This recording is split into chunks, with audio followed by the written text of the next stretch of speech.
So let's explore this pattern, bringing understanding to life. Uh, I'll read the heart, little description first, and then share some thoughts about it.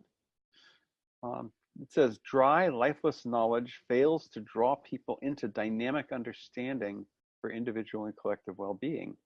So nurture deep realization of important truths and vitalize people and activities with arts, questions, reflections that draw people into energies and understandings that make sense of their lives and move them to wise action. The inspiration for putting this into the pattern language was the recognition that in the public sphere, discussion of public issues, there are a lot of important realities that people don't get. You watch the battles over issues and you realize that both sides, all sides of any given issue is ignoring, either intentionally or just because they don't think of it or don't understand it, certain realities. Even the fact that certain people are totally disconnected from reality is an important thing to understand. It's like, and how do you get what's really going on in useful ways you can think with and engage with?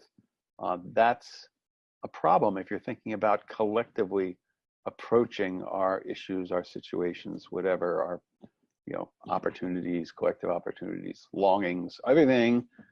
We need to take into account what needs to be taken into account for long-term broad benefit. That's our definition of wisdom.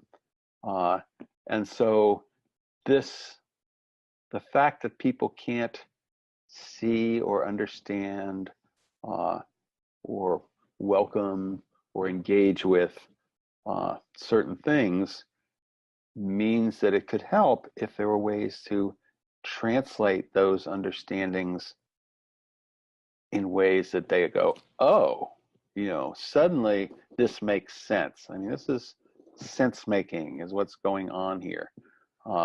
And it's very often not in the form of explanatory kinds of text, which is an awful lot of extremely important understandings are communicated in explanatory text.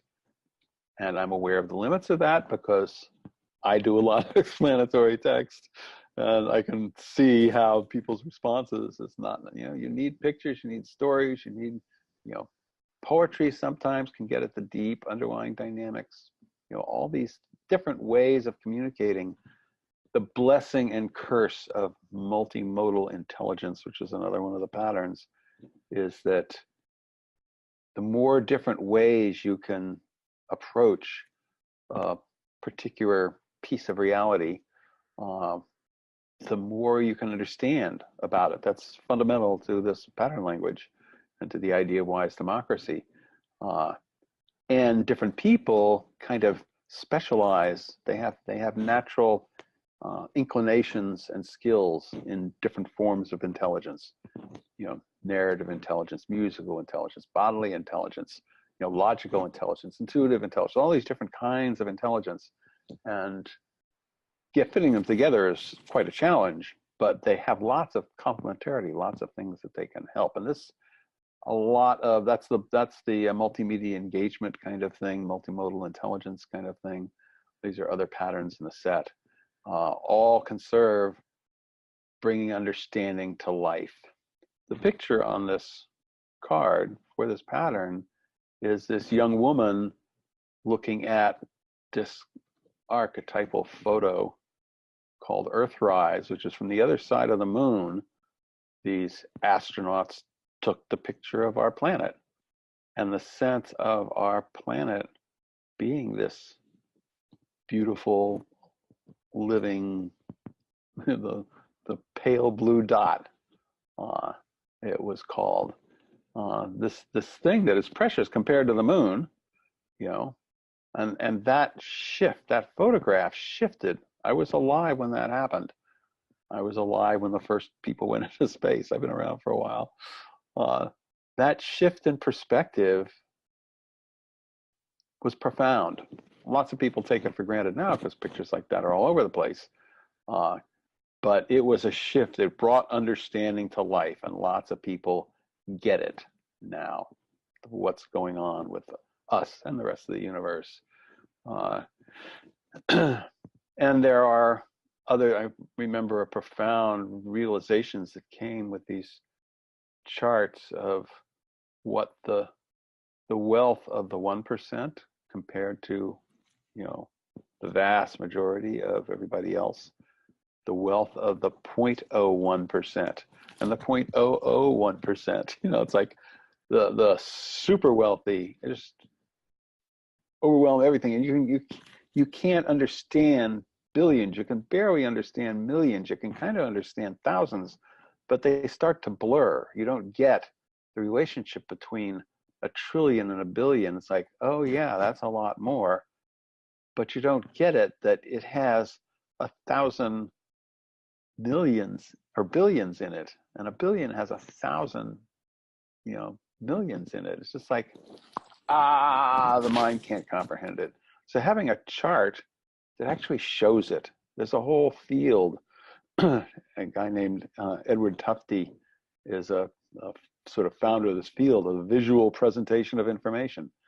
And there are also, there's a what's it called, the playback theater, which can take somebody's life or a group conference or something, and they gather information about it, or they watch it, and then they do a play, a spontaneous play about it, which is like this mirror of underlying dynamics, and you get it at a different level.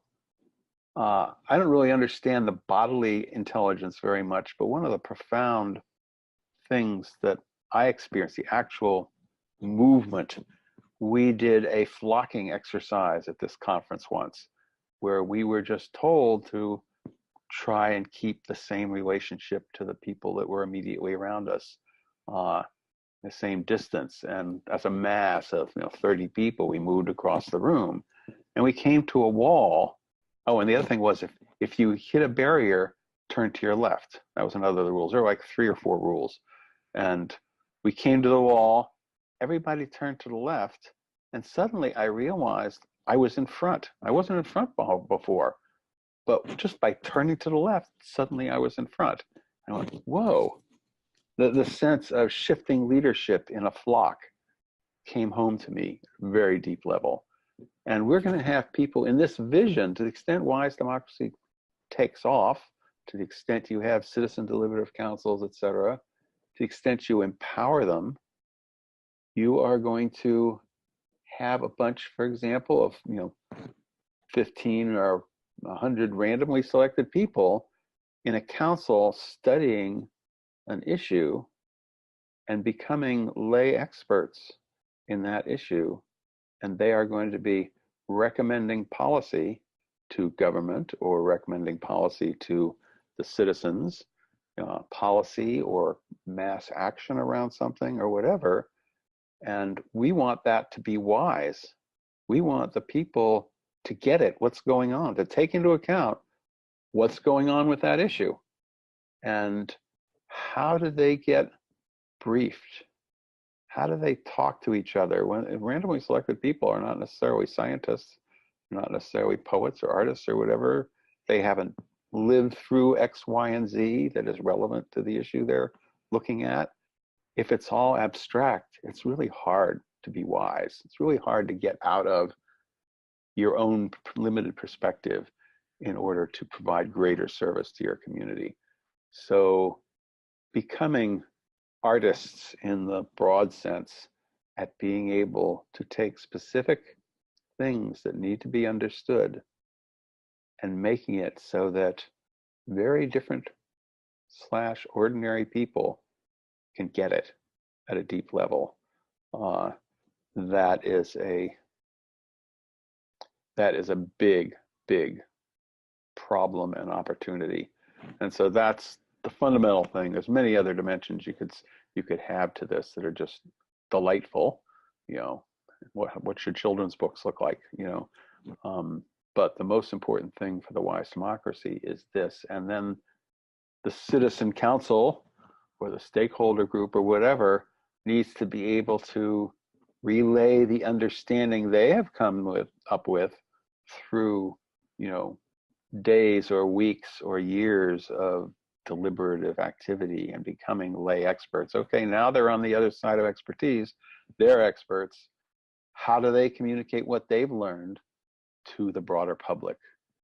What media, what storyline, what images, whatever. So that's what this is about. The understandings are being brought up out of abstraction and obscurity into something that's alive, that means something for the people, for the players in a particular situation, so that they behave differently because they understand differently. They see the world with new eyes.